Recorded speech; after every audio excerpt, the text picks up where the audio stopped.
రాష్ట్రంలో ఈరోజు చాలా దారుణమైనటువంటి పరిస్థితులు నెలకొన్నాయి. వ్యవసాయ రంగం కన్నీరు ఎరగని సంక్షోభాన్ని ఎదుర్కొంటా ఉంది. ఒకవైపు ఎల్నినో ప్రభావం, రాష్ట్రంలో వర్షాలు దాదాపు 69-70% లోటు వర్షపాతం ఉంది. అదేవిధంగా చెరువుల్లో, బోర్లలో ఈరోజు నీటి మట్టాలు అడుగంటిపోయినటువంటి పరిస్థితులు ఉన్నాయి.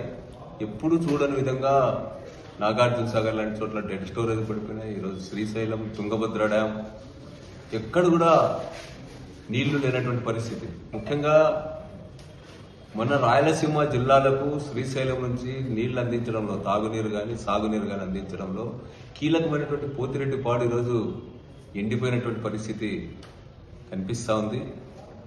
ఇప్పటికే ఆగస్టు నెల వచ్చేసింది. రైతులంతా తీవ్రమైనటువంటి భయాందోళనలో ఉన్నారు. వీళ్ళకి ధైర్యం చెప్పే పరిస్థితిలో ఈరోజు రాష్ట్ర ప్రభుత్వం లేదు. ఇప్పుడు 2047 గురించి మాట్లాడే చంద్రబాబు నాయుడు గారు కానీ, వాళ్ళ ప్రభుత్వం కానీ ఈ ఎల్నినో ముందస్తు హెచ్చరికలు ఉన్నప్పటికీ కూడా ముందు చూపుతో వ్యవహరించలేకపోవడం అనేటువంటిది చాలా దారుణమైన విషయం. నిన్నటి రోజు ముఖ్యమంత్రి గారు, మంత్రులు, అధికారులంతా కూడా గ్రామాల్లో తిరగాలని, బోర్లు, చెరువులు, పంటలన్నీ పరిశీలించాలని, ప్రత్యేకించి 100% ఇన్సూరెన్స్ చేయించాలని చెప్పి చెబుతా ఉన్నారు. కానీ వాస్తవానికి ఇప్పటి వరకు కూడా ప్రత్యామ్నాయ ప్రణాళికలు కూడా అరకొరగా తయారు చేయడం తప్ప స్పష్టమైనటువంటి ప్లాన్ ఇప్పుడు కూడా ప్రభుత్వం దగ్గర లేదు. నిన్నటి రోజు కూడా ఏమంటున్నారు, ప్రత్యామ్నాయ విత్తనాలు అందించడానికి ప్రభుత్వానికి నివేదించినామని చెప్పి చెప్తా ఉన్నారు. అంతకుముందు కూడా వేరుశెనగ పంటకు సంబంధించి కూడా సగం కూడా విత్తనాన్ని అందించేటువంటి ప్రయత్నం ఈ ప్రభుత్వం చేయలేదన్నమాట. అంటే ప్రభుత్వం రైతులు తన బాధ్యత కాదని అనుకుంటున్నట్టు స్పష్టంగా కనిపిస్తా ఉంది. ఏ పంటకు కూడా ఈరోజు పొగాకు రైతులు రాస్తారోకో చేశారు, ఆక్వా రైతులు తీవ్రమైనటువంటి ఆందోళన చెందుతూ ఉన్నారు, టమోటా రైతులు కానీ అందరూ కూడా రైతులతో ఏ పంట పండించినా కూడా దానికి మద్దతు ధర లేకుండా అయిన కాడికి అమ్ముకుంటా ఉన్నారు. ఈ ఆవిడికి ఈ ప్రాంతాలకు సంబంధించిన రైతులు చాలా మంది జొన్నలు ప్రభుత్వం కొంటుందని ఆశించి చివరికి అవి పురుగు పట్టిపోయి ఈరోజు 3,300 పైగా మద్దతు ధర ఉంటే 1,000 రూపాయల నష్టంతో బళ్ళారికి పోయి అమ్ముకునేటువంటి పరిస్థితి ఉంది. ఆ విధంగా పండించి ఏ పంటకు గిట్టుబాటు ధర లేదు, మద్దతు ధరకు ప్రభుత్వం ఏమాత్రం కూడా సపోర్ట్ చేయదు, మార్కెట్లలో జోక్యం చేసుకోదు. ప్రభుత్వం కేవలం మాటలు చెప్తూ చేతులు దులుపుకుంటున్నటువంటి పరిస్థితి ఉంది. ఈరోజు రాష్ట్రం మన జిల్లాలోనే ఉంది. 3,64,000 మంది రైతులు, దాంట్లో కూడా రిజిస్టర్ అయినటువంటి రైతులు, ఫార్మర్స్ గా రిజిస్టర్ అయినటువంటి వాళ్ళే 2,98,000 మంది ఉన్నారు.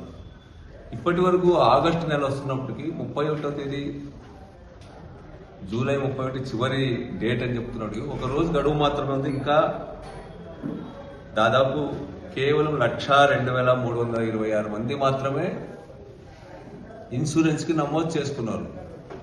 అంటే దాదాపు 50% రైతులు పైగా ఇప్పటికి కూడా ఇన్సూరెన్స్ వాళ్ళు నమోదు చేసుకోవడం అనేటువంటి జరగలేదు. గవర్నమెంట్ అంతా ఇప్పుడు హడావుడి చేస్తుంది. ఒకవైపు రైతు సేవా కేంద్రాలు, రైతు భరోసా కేంద్రాలని జగన్ ముద్రపడుతుందని ఉద్దేశపూర్వకంగా వాటన్నిటిని నిర్వీర్యం చేసి రైతులకు ఏవైతే సహాయకారిగా ఉంటాయో అట్లాంటి వ్యవస్థల్ని ధ్వంసం చేసిన తర్వాత ఇప్పుడు మీరంతా నమోదు చేసుకోవాల్సిందే 100% అని చెప్పి చెప్తున్నారు.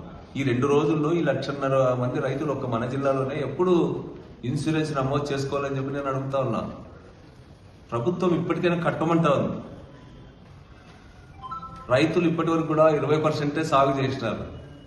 సాగు చేయని రైతులు లక్షల మంది ఉన్నారు. 80% మంది రైతులు సాగు చేయలే.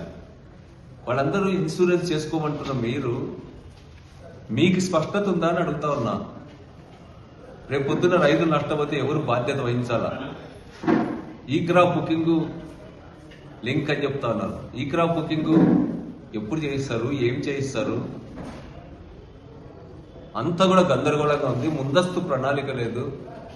రైతులు నష్టపోకుండా రైతులు ఎట్లా లాభపడేటట్టు చూడాలనేటువంటి చర్చలు కూడా ఈరోజు ఎక్కడ కూడా చేయనటువంటి పరిస్థితి ఉంది. అదేవిధంగా జగన్ గారి ఇన్సూరెన్స్ కి సంబంధించి రైతులు ఎప్పుడు నష్టపోకుండా మేమున్నటువంటి ఆ 5 సంవత్సరాల కాలంలోనే దాదాపు 1190 కోట్ల రూపాయలు ఇన్సూరెన్స్ ఇచ్చాము వివిధ పంటలకి. 436 కోట్లు ఇన్పుట్ సబ్సిడీ ఇచ్చినాం. రైతు భరోసా కాకుండా, అంటే సంవత్సరానికి ఇచ్చే 13,500 కాకుండా ఇవన్నీ డబ్బులు ఇచ్చినాం. విత్తనాలు ఇచ్చినాం. మార్కెట్ ఇంటర్వెన్షన్ స్కీమ్ను అమలు చేసినాం. 3,000 కోట్ల రూపాయల పైగా ధరల స్థిరీకరణ నిధిని ఏర్పాటు చేశాం ప్రతి సంవత్సరం. ప్రకృతి వైపరీత్యాల నిధి కింద 3,000 కోట్ల రూపాయలు ప్రతి సంవత్సరం కూడా చూపించాం. మీరెక్కడ అనేది నేను అడుగుతా ఉన్నా. మీ అడ్రస్సే లేదే దీంట్లో అంతా కూడా. పైగా ఈరోజు 100% ఇన్సూరెన్స్ చేసుకునే రైతులు ఈరోజు ఇన్సూరెన్స్ సౌకర్యానికి దూరమైనారు. మీరు పాలసీలో చేంజ్ తెచ్చి స్వచ్ఛందంగా మీరే ప్రీమియం కట్టుకోవాల్సిందే, మీరే నమోదు చేసుకోవాల్సిందే అనేటువంటి విధానాన్ని తీసుకొచ్చిన తర్వాత లక్షలాది మంది రైతులు ఈరోజు ఇన్సూరెన్స్ సౌకర్యానికి దూరమైనారు. మీరు లెక్కలు చెప్పమని అడుగుతా ఉన్నా. జగన్ గారు ఉన్నప్పుడు ఎంతమంది ఇన్సూరెన్స్ చేసుకున్నారు, 24 ఖరీఫ్ తర్వాత ఎంతమంది ఇన్సూరెన్స్ చేసుకున్నారో చెప్పమని నేను అడుగుతా ఉన్నా ఈ గవర్నమెంట్ని. ఈ గవర్నమెంట్ ఇంకొక విషయం కూడా ఏమంటే ప్రధానమైంది, ఈరోజు అందరు కూడా ఇన్సూరెన్స్ అమౌంట్స్ సెంట్రల్ గవర్నమెంట్ 2024 ఖరీఫ్కి సంబంధించినవి నేను విడుదల చేశానని చెప్పి చెప్తా ఉన్నారు ప్రభుత్వం. నేను ఈ సందర్భంగా ఒక్కటే అడుగుతాను, మీకు ఆధారాలతో సహా చూపెడతా.